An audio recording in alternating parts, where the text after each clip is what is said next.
Hello students, अब हम देखेंगे कि 3 डायमेंशन में किसी वेक्टर को कैसे रिजॉल्व करें। अभी तक आप जो है इसको 2 डायमेंशन में देख रहे थे। अभी तक हम लोग 2 डायमेंशन में किसी वेक्टर को रिजॉल्व करना सीख रहे थे। अब हम देखेंगे कि किसी गिवन वेक्टर को हम 3 डायमेंशन में कैसे रिजॉल्व करें। देखिए, resolution of A vector into 3 rectangular component. अब हमें एक गिवन वेक्टर को 3 रेक्टेंगुलर कंपोनेंट में रिजॉल्व करना है। देखिए, step 1, let there is a given vector A, we have to divide the given vector into 3 perpendicular component. हमारे पास ये कोई एक गिवन वेक्टर है OP, हमें इसको 3 रेक्टेंगुलर कंपोनेंट में रिजॉल्व करना है, मतलब 3 इसको परपेंडिकुलर कंपोनेंट में रिजॉल्व करना है। अब अगर 3 परपेंडिकुलर कंपोनेंट की बात करेंगे तो एक कंपोनेंट x एक्सिस के लंग आ जाएगा, एक कंपोनेंट y एक्सिस के लंग आ जाएगा, एक कंपोनेंट हमारा z एक्सिस के लंग आ जाएगा। देखिए, यहाँ पर हमने ये हमारा OP वेक्टर है, ये OP वेक्टर है, ये हमारा x एक्सिस है, ये y एक्सिस है, ये आपका z एक्सिस है, ये आपका x एक्सिस है, ये y एक्सिस है, ये z एक्सिस है। हमें वेक्टर A को इन 3 एक्सिस के लंग रिजॉल्व करना है। x एक्सिस के लंग इसका कंपोनेंट ax हो जाएगा, y एक्सिस के लंग इसका कंपोनेंट ay हो जाएगा, z एक्सिस के लंग इसका कंपोनेंट az हो जाएगा। देखिए, x एक्सिस के लंग कंपोनेंट ax हो जाएगा, y एक्सिस के लंग कंपोनेंट ay हो जाएगा, z एक्सिस के लंग कंपोनेंट az हो जाएगा। तो ax, ay, az ये इसके 3 कंपोनेंट हो जाएंगे, एक x एक्सिस के लंग, एक y एक्सिस के लंग, एक z एक्सिस के लंग। देखिए, इस वेक्टर A का x एक्सिस से एंगल अल्फा बन रहा है, वेक्टर A का y एक्सिस से एंगल बीटा बन रहा है, वेक्टर A का z एक्सिस से एंगल गामा बन रहा है। Alpha, beta, gamma. अल्फा क्या है? वेक्टर A का x एक्सिस से एंगल है। बीटा क्या है? वेक्टर A का y एक्सिस से एंगल है। गामा क्या है? वेक्टर A का z एक्सिस से एंगल है। आइए देखें हम कैसे राइट करेंगे। अब अगर हम ट्रायंगल की बात करें, OTP, देखिए OTP की बात करें तो OP इक्वल टू हो जाएगा OT प्लस TP हो जाएगा, OT प्लस TP हो जाएगा। और OT आपका हो जाएगा ये OR और प्लस RT हो जाएगा, OR प्लस RT हो जाएगा। OR कितना है? AZ है। RT कितना है? आपका AX है। तो ये आपका हो जाएगा AZ प्लस AX। और TP कितना है? AY। तो देखिए क्या राइट करेंगे, AX आपका x कंपोनेंट है इसका वेक्टर का, AY क्या है? y कंपोनेंट है वेक्टर का, AZ क्या है? z कंपोनेंट है। अगर हम ट्रायंगल OTP ले लेंगे तो देखो क्या हो जाएगा, OP equal to OT plus TP हो जाएगा, OP equal to OT plus TP हो जाएगा। OT को देखो हम क्या राइट कर सकते हैं, OR प्लस RT, या OR और हम OQ भी राइट कर सकते हैं, OQ भी राइट कर सकते हैं। तो हो जाएगा OR plus OQ plus TP हो जाएगा। OR देखिए कितना है, AZ इंटू Z एक्सिस के लंग है तो K कैप हो जाएगा, AZ इंटू K कैप हो जाएगा। आपका ये OQ क्या हो जाएगा, AX इंटू I कैप हो जाएगा। और आपका TP जो है Z एक्सिस के लंग है तो हो जाएगा AZ इंटू J कैप हो जाएगा, AY इंटू J कैप हो जाएगा। तो ये वेक्टर A हो जाएगा AX into I cap, AY into J cap plus AZ into K cap. ये आपके ये वेक्टर के 3 कंपोनेंट हो जाएंगे। और मॉड A क्या हो जाएगा, AX square plus AY square plus AZ square to square root, क्या हो जाएगा, मॉड A हो जाएगा square root AX square plus AY square plus AZ square हो जाएगा, ये मॉड हो जाएगा। तो ये रहा किसी वेक्टर का 3 कंपोनेंट में रिजॉल्व करना। तो इससे क्या कंक्लूजन निकला कि किसी भी गिवन वेक्टर को हम एक प्लेन में मैक्सिमम 2 रेक्टेंगुलर कंपोनेंट में डिवाइड कर सकते हैं और किसी 3 डायमेंशन में मैक्सिमम 3 रेक्टेंगुलर कंपोनेंट में डिवाइड कर सकते हैं। लेकिन अगर यही कंपोनेंट रेक्टेंगुलर ना हो, परपेंडिकुलर ना हो, तो इनफाइनाइट कंपोनेंट हो सकते हैं। इसका मतलब ये हुआ a vector can be divided या a vector can be resolve into infinite non rectangular component, but it can be only resolve into in maximum 2 rectangular component in a plane and in maximum 3 rectangular component in a space। Means किसी एक given vector को अगर आप non rectangular component की बात करें तो उसके इनफाइनाइट कंपोनेंट हो सकते हैं, लेकिन रेक्टेंगुलर कंपोनेंट की बात करेंगे तो 2 डायमेंशन में मैक्सिमम 2 कंपोनेंट होंगे, 3 डायमेंशन में मैक्सिमम 3 कंपोनेंट होंगे। आइए हम और देखते हैं। यहाँ पर अल्फा जो है क्या है, alpha is the angle made by vector a with the x axis. X axis से वेक्टर ए का एंगल क्या है, अल्फा है। इसको हम यल से डिनोट करते हैं, l equal to cos alpha. Beta is the angle made by vector a with the y axis. Y axis से एंगल बीटा है, ये इसको यम से डिनोट करते हैं, m equal to cos beta. Gamma is the angle made by vector a with the z axis. Z axis से angle gamma है, n equal to cos gamma लिखते हैं। यल कामा यम कामा यन, इसको cos alpha comma cos beta comma cos gamma बोलते हैं। तो L M N cos alpha cos beta cos gamma, इसको हम डायरेक्शन कोसाइन बोलते हैं। क्या बोलते हैं, डायरेक्शन कोसाइन ऑफ वेक्टर ए।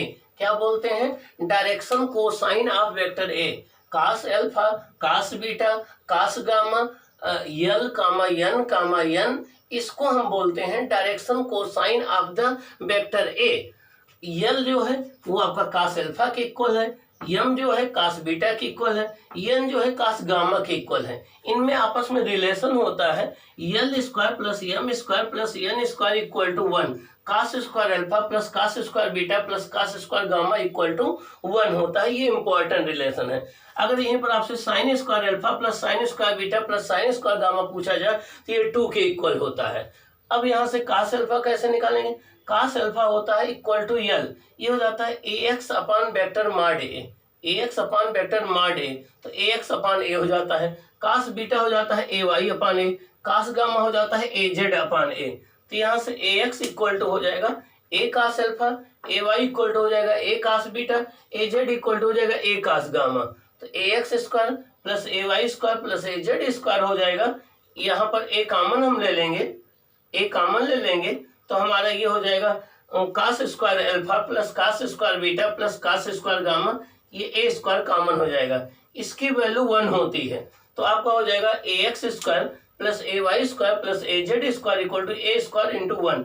तो यहाँ a आ जाएगा square root ax square plus ay square plus az square, ये a का मैग्नीट्यूड आ जाएगा। क्या आ जाएगा, a का मैग्नीट्यूड आ जाएगा। तो किसी वेक्टर के डायरेक्शन कोसाइन जब आपसे पूछे जाए cos alpha cos beta cos gamma, तो आप इसको इस फॉर्मेट में लिख सकते हैं जहां डायरेक्शन कोसाइन होते हैं किसी भी गिवन वेक्टर के एंगल का cos थीटा x एक्सिस से y एक्सिस से z एक्सिस से।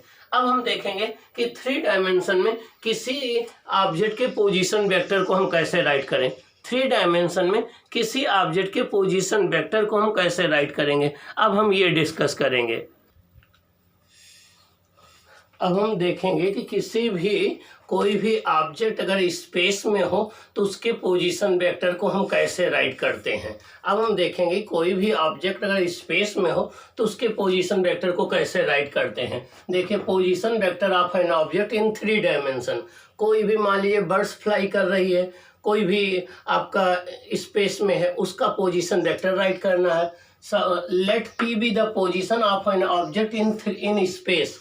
सपोज कर लो P ये कोई ऑब्जेक्ट है जो स्पेस में है, इसके कोऑर्डिनेट x y z है। P कोई एक ऑब्जेक्ट है, ये स्पेस में है, इसके कोऑर्डिनेट x y z है। अब इसका पोजीशन वेक्टर हमें राइट करना है। स्टेप 2 में देखिए हम क्या करते हैं, ये जो सबसे पहले एक x एक्सिस ले लेते हैं, एक y एक्सिस ले लेते हैं, एक z एक्सिस ले लेते हैं। एक x एक्सिस ले लेते हैं, एक y एक्सिस ले लेते हैं, z एक्सिस ले लेते हैं, और ये P जो है पॉइंट है, इसके कोऑर्डिनेट x y z ले लेते हैं।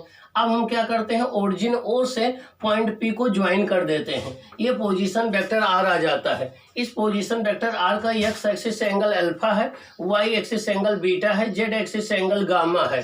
तो ये OP इसका पोजीशन वेक्टर हो जाता है। OP को कैसे राइट करेंगे, x इंटू आई कैप ये x कंपोनेंट कहलाएगा, y इंटू जे कैप ये y कंपोनेंट कहलाएगा, z इंटू के कैप ये z कंपोनेंट कहलाएगा। अब इसका मैग्नीट्यूड निकालेंगे तो मॉड r हो जाएगा square root x square plus y square plus z square हो जाएगा। x equal to r cos alpha, y equal to r cos beta, z equal to r cos gamma हो जाएगा। इस तरीके से आप किसी भी ऑब्जेक्ट के पोजीशन वेक्टर को 3 डायमेंशन में और 2 डायमेंशन में राइट कर सकते हैं। 2 डायमेंशन में हम राइट करते हैं position vector r equal to x into i cap plus y into j cap. 3 dimension में राइट करते हैं position vector r equal to x into i cap plus y into j cap plus z into k cap. अब यहाँ पर मैं result बता दूं, अब vector has infinite non rectangular component. अगर हम किसी वेक्टर के कंपोनेंट फाइंड आउट करना चाहें लेकिन वो आपस में परपेंडिकुलर ना हो तो उनको अलग अलग एंगल पर रिजॉल्व करके इनफाइनाइट कंपोनेंट हो सकते हैं।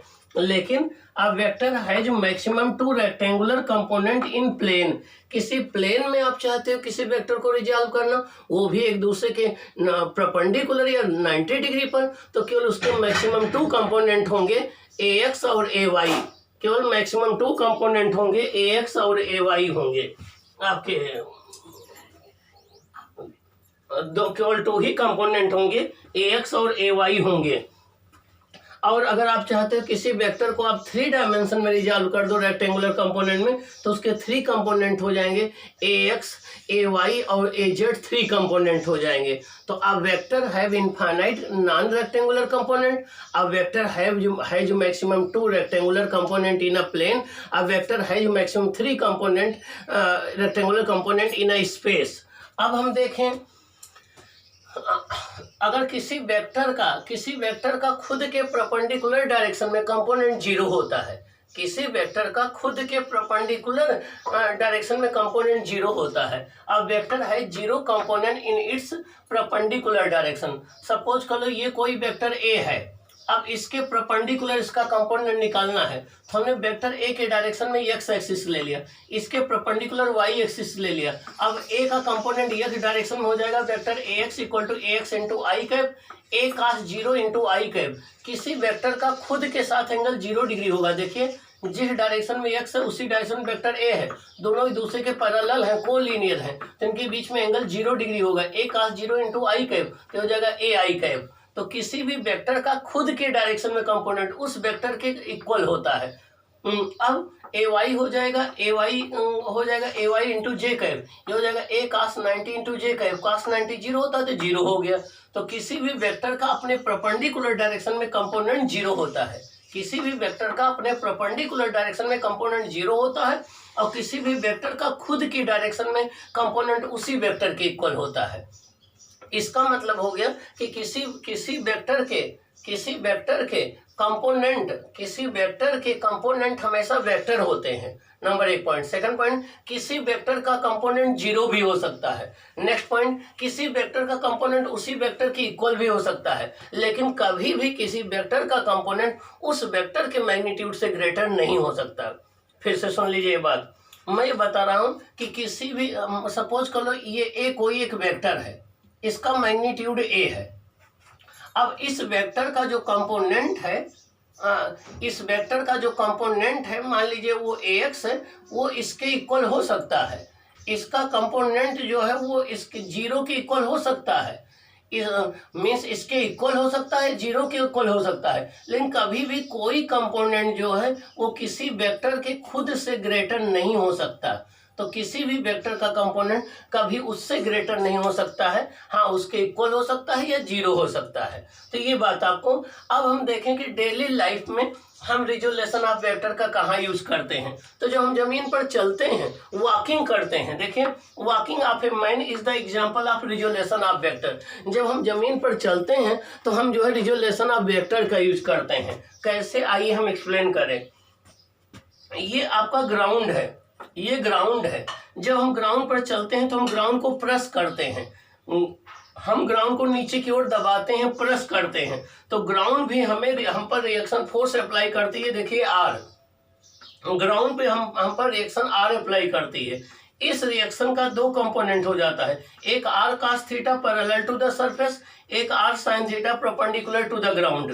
तो ये जो परपेंडिकुलर कंपोनेंट है ग्राउंड के, आर साइन थीटा ये हमारे वेट को बैलेंस करता है, और ये जो पैरेलल कंपोनेंट है ग्राउंड के आर कास थीटा ये हमें चलने के लिए फोर्स प्रोवाइड करता है। क्या करता है?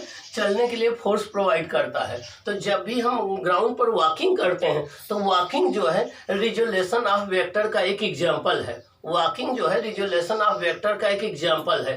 तो जो हम ग्राउंड पर चलते हैं तो ग्राउंड को हम प्रेस करते हैं, ग्राउंड हम पर एक रिएक्शन फोर्स अप्लाई करती है, उस रिएक्शन का एक कंपोनेंट परपेंडिकुलर होता है जो हमारे वेट को बैलेंस करता है, एक पैरेलल टू द सरफेस होता है ग्राउंड के जो हमें चलने के लिए फोर्स प्रोवाइड करता है। ओके, तो ये रहा आपका रिजोल्यूशन ऑफ वेक्टर 2 डायमेंशन में, 3 डायमेंशन में। और आपने देखा कि डायरेक्शन कोसाइन क्या होते हैं 2 डायमेंशन में, 3 डायमेंशन में।